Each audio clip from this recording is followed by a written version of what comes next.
This is where we chop it up. This is Crypto with Kamal. Welcome to another edition of Crypto with Kamal. I'm your host, Kamal Hubbard, and we're here in Washington, D.C., our nation's capital, at the illustrious Howard University, home and site of the 6th Annual Black Blockchain Summit.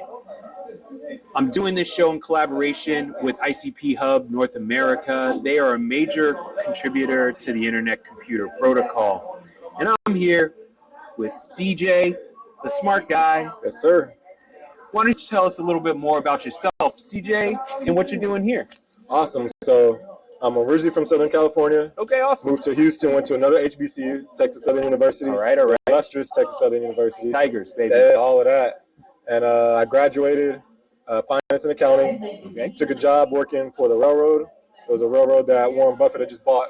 So I was basically doing accounting for Warren Buffett. The income statements I created said to Warren. And they made decisions based off of that. Wow. So I got some good experience. Then from there, after 3 years of working to the point where I got gray hair, I was like, look, I'm out, go do it on my own. Left, got my CPA license on my own. All right. And then at the same time, I started studying cryptocurrency. I was around 2017. And so in 2020, it all came together. I became like the local resident CPA at the Black Bitcoin Billionaires. Nice. And so ever since, I've just been educating people about cryptocurrency, blockchain, the evolution of money, taxes. And through that, that's how I got in contact with Sinclair Skinner and the Black Blockchain Summit. So hopefully I wasn't too much, but that's a little background about myself. I think that's great. That's great. And when did you know that you were fascinated by money, finance, and accounting? Oh, 2008, when the entire market crashed. That was a difficult time for me as well as a lot of other people. And so my original goal was to get into accounting so I can teach my parents everything I would learn. And so I was like, look, I got to learn this stuff because the way that my dad worked hard for 19 years and out of nowhere, things just shift. Right. That makes a lasting impact on you when you see your dad going to work and you just assume like, okay, cool, he's got money saved, everything's good, and out of nowhere, everything changes. And so I was like, let me learn the rules so I can report that back to the family.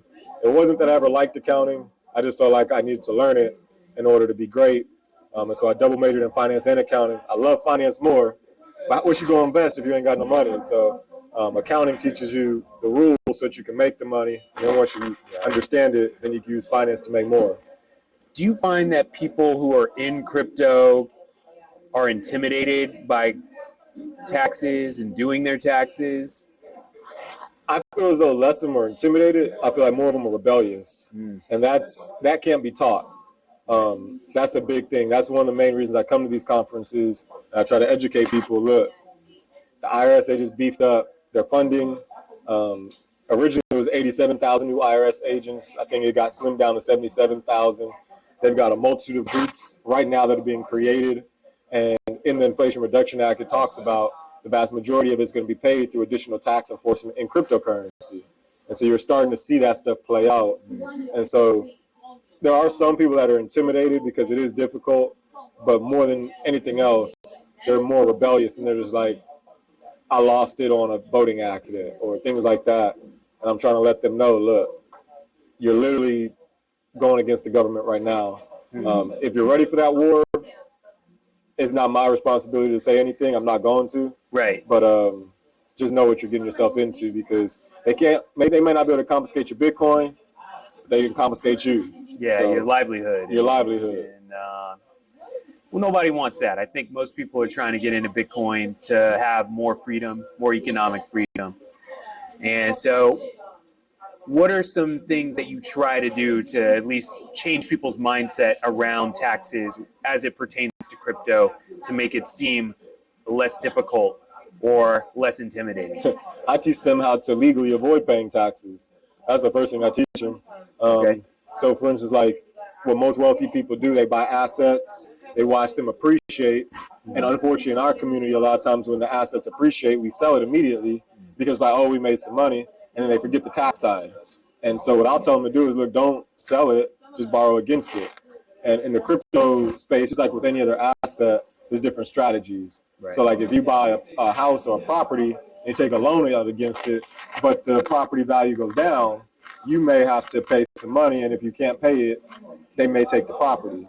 It's the same thing in crypto, but there's additional barriers because you might have borrowed on like a platform like a Celsius that went bankrupt. Right. And so in this crypto space, is educating them, look, like Bitcoin Zay says, no keys, no cheese. You have to own your private keys in order to own your crypto. Yeah, absolutely. And so like using like platforms like Unchained Capital, where you always get your loans back because it's backed, and you have two-step verification. Right. You just have to learn the different steps of doing it. So once you educate them and say, look, why sell? Just borrow against your own asset, and you're good. Don't pay any taxes legally. And so that takes away the intimidation when they don't have to pay anything. It takes away the rebellion when they don't have to pay anything. It's just providing that education, because a lot of people perish because of a lack of knowledge. Absolutely, absolutely. And so can you talk about a little bit more about your work that you do with Black Bitcoin Billionaires? And I know you talked about your capacity, but maybe some of the day-to-day stuff and what you tell some of the folks that you work with there in your advisor capacity or your role. Yeah, so that started in like December 2020, and we were predominantly on Clubhouse.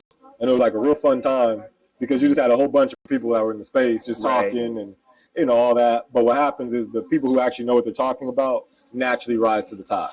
So there were other accountants, there were other lawyers, there were a whole bunch of people that were just trying to, you know, get some money or get some business or whatnot.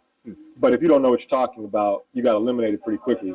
Right. And so through that process, we have a very, very great team that's very educated, and we all want to educate our communities.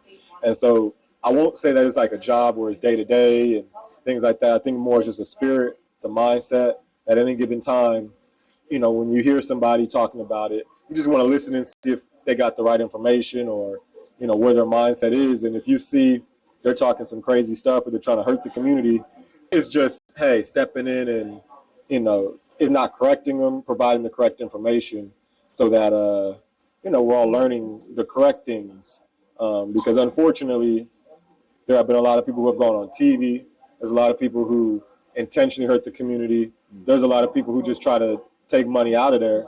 And because it's a brand new system, the predators play different games. And if you're not used to those, you can fall victim pretty easily. And so that's more the goal, is on a day-to-day basis, educating the communities and correcting people who are trying but don't necessarily have the real knowledge. So that's more on a day-to-day, less than it's a job. But on Mondays, we typically go on Clubhouse still, and we still do the Genesis block.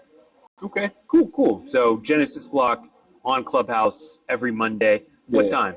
Around 10 a.m. Eastern time. Sometimes it's 10:15, but, you know, 10-ish. Nothing wrong with that. Yeah. So what should people be aware of? People who do want to abide by tax rules, who may not necessarily be fully informed on any new rules. What sort of new rules should people be on the lookout for this next tax season coming up?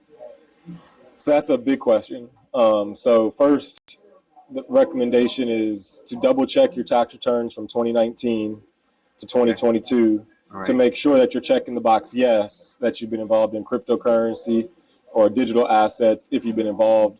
Because a lot of people click no, whether it was ignorance or it was defiance. But ignorance isn't an excuse. And if you check the box no, but you were in cryptocurrency, that's considered fraud. And that means they have an infinite amount of time to audit you.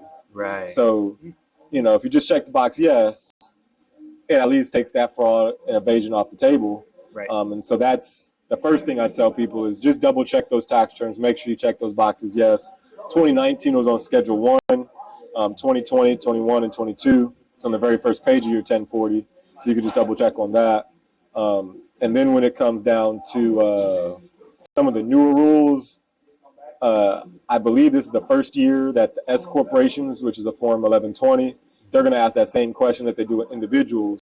That's the first time. So what most people have been doing is that they've been using businesses as vehicles for their investments in crypto. And up until 2025, they've never had to report that. like to FinCEN 2025. Now they have to report all the businesses that they own, and then in 2024 you have to check that box yes if you're doing an 1120s or 1120, which is like a corporation. So those are some of the new laws. Also, if you did staking, so make sure you're reporting that as income in the year that you're receiving the value. A lot of people said, well, it's property growing on property, so I don't report it until you sell the property. But the IRS has come out and said, no, you have to report it in the year that you've earned it. If you have control and dominion over it, you're supposed to report it in that year. Got it. Well, this year's summit is my first. So what makes this one different from summits past that you've been to? Yeah, so this is the sixth one. This is my third one. The first one I went to due to COVID, it was completely virtual. Okay. So that was a little difficult because I still showed up. A lot of us showed up, but all the events were virtual. So that was a little different. So last year was my first in-person one. I think this year has been more family oriented. I think last year we had a lot of politicians. We had Senator Booker come out. We had Ro Khanna of California. We had Tom Emmer of Minnesota, and that was really great to hear their perspectives. Yeah. But I think this year is more family because it's like these are the people. You didn't have less attention. Prices are down, so there's no hype. Right. The hype train is gone. Yeah. A lot of people think it's dead, but the real family, the real ones know, and so it's always like, especially this year, it's like a family. Like I recognize most of the people, and so it just feels lots of love and lots of family. So I like it.